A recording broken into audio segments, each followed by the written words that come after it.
Welcome to Harry Potter Book Night.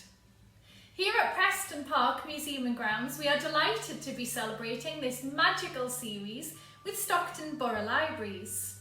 My name is Caitlin and I am going to be showing you how to make your own magical wand and box, just like this one here.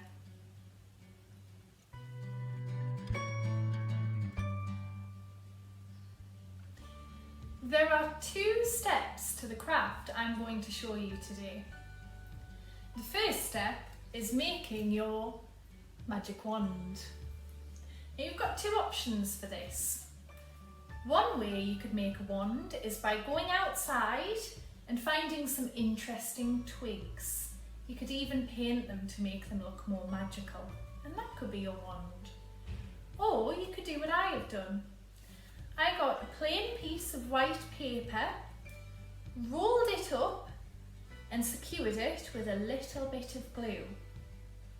Afterwards, once the glue was dry, I painted my little paper tube brown to make it look more like a twig, more like a wand, and then I gave it a nice purple handle as well.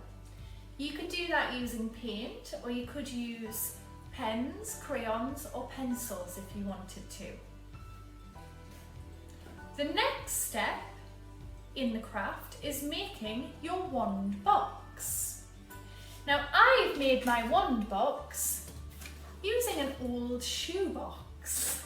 But if you don't have an old shoebox, don't worry, you could use an old cereal box if you wanted to. Now, I've painted my shoebox on the inside and out purple. When I first tried to paint onto the box, all the patterns from the box itself were showing through, so I stuck some plain white paper onto the outside of my box, and when it was dry, I painted afterwards. If you don't have paint, don't worry though. Just like with your wand, you could use pens, pencils, crayons, anything you wanted to decorate it. Now I decided I wanted to make my box look a little bit more magical and a little more special. And so I wanted to make some shiny stars.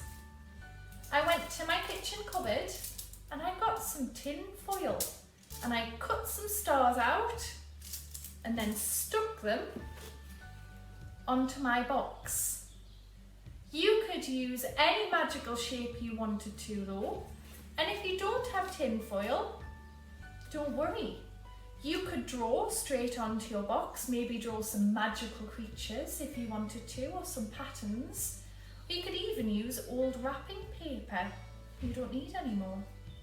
The next thing I needed to do was make the inside of my box look a little bit special. I decided I wanted my wand to rest on something.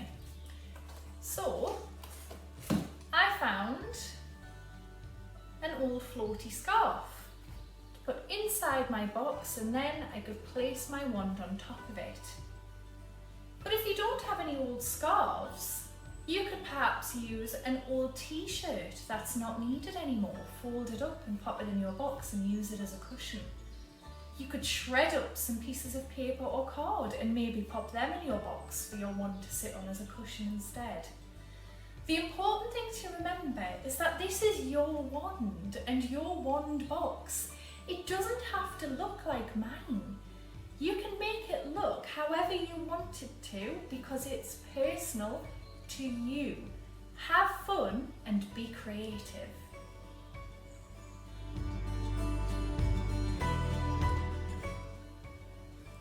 I hope that you've enjoyed this magical session and that you have fun making your very own wand. Make sure you try out the other Harry Potter activities, which can be found on Stockton Borough Library's YouTube channel. Have fun!